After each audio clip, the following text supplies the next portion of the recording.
High protein, super delicious Biscoff cheesecake jar. સૌથી પહેલા આપણે બિસ્કોફ ચીઝકેક બનાવવા માટે આપણે બિસ્કોફ બિસ્કિટ લઈશું. ચીઝ સ્લાઇસ લીધી છે મેં અહીંયા. High protein Greek yoghurt 18 grams of protein અને 1 બોલ ઓફ મિલ્ક. તો હવે સૌથી પહેલા આપણે બિસ્કિટ જે છે બિસ્કોફ બિસ્કિટ એને આપણે મિક્સર જારમાં ટ્રાન્સફર કરીશું પીસીસ કરીને સ્મોલ. આને આપણે પ્રોપરલી ક્રશ કરી દઈશું. હવે આ ક્રશ થઈ ગયા છે એને આપણે એક જારમાં ટ્રાન્સફર કરી દઈશું. બધું જ એપ્રોક્સિમેટલી 5 to 6 બિસ્કિટ લીધા છે અત્યારે. હવે આપણે મેલ્ટેડ બટર જે છે એ આપણે એની ઉપર એડ કરીશું અને એને પ્રોપરલી એકવાર મિક્સ કરી દઈશું. એકવાર સેટ થઈ જાય પછી તો હવે મેં એપ્રોક્સિમેટલી 2 થી 3 ટેબલ સ્પૂન જેટલું અમૂલ બટર લીધું છે અહીંયા. તો આ એડ થઈ જાય પછી આને એક વખત મિક્સ કરી દઈએ ને પ્રોપરલી આને એક સેટ કરીને એક લેયર બનાવી દઈશું. હવે આ લેયર થઈ જાય પછી આપણે એક મિક્સર જારમાં હાઈ પ્રોટીન યોગર્ટ જે છે એ લઈશું. અત્યારે આપણે અડધું જ યોગર્ટ લઈશું.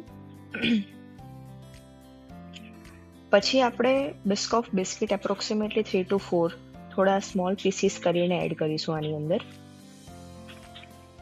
અને મેં અહીંયા કોફી અને વોટરનું મિક્સર રેડી કરીને રાખ્યું છે. સો એપ્રોક્સિમેટલી 2 થી 3 ટેબલ સ્પૂન જેટલું આપણે અહીંયા કોફી અને પાણીનું મિક્સચર એડ કરીશું. હવે આ બધું જ આપણે એક વખત એડ થઈ જાય પછી આપણે મિક્સરમાં આને પ્રોપરલી ક્રશ કરી દઈશું. અને આ જારમાં જે ફર્સ્ટ લેયર આપણે ઓલરેડી બનાવી દીધું હતું, હવે સેકન્ડ લેયર આપણે આનું બનાવીશું હાઈ પ્રોટીન યોગર્ટ અને બિસ્કોફ બિસ્કિટનું જે કોમ્બિનેશન જે છે એનું. Second layer is ready. now આપણે થર્ડ લેયર જે છે ઉપરનું ફાઇનલ લેયર એમાં આપણે ચીઝ લીધું છે. અમે ચીઝ સ્લાઇસ, તમે એની જગ્યાએ ચીઝ ક્યુબ બી લઈ શકો છો. પ્રોસેસ ચીઝ છે. મેં 2 ચીઝ સ્લાઇસ લીધા છે અને આમાં થોડું આપણે મિલ્ક એડ કરીશું એપ્રોક્સિમેટલી 3 to 4 ટેબલ સ્પૂન જેટલું. અને બિસ્કોફ બિસ્કિટના સ્મોલ પીસીસ કરીને એડ કરવાના છે અને મિક્સરમાં ક્રશ થઈ જશે એટલે આ એક થીક એકદમ પેસ્ટ જેવું બનશે. તો આ ટેક્સચર જે છે આપણે જે થર્ડ લેયર જે પેલું સેકન્ડ લેયર પ્રિપેર કર્યું એની ઉપર આપણે એડ કરીશું. સો આ super delicious healthy high protein Biscoff cheesecake jar is ready to સર્વ.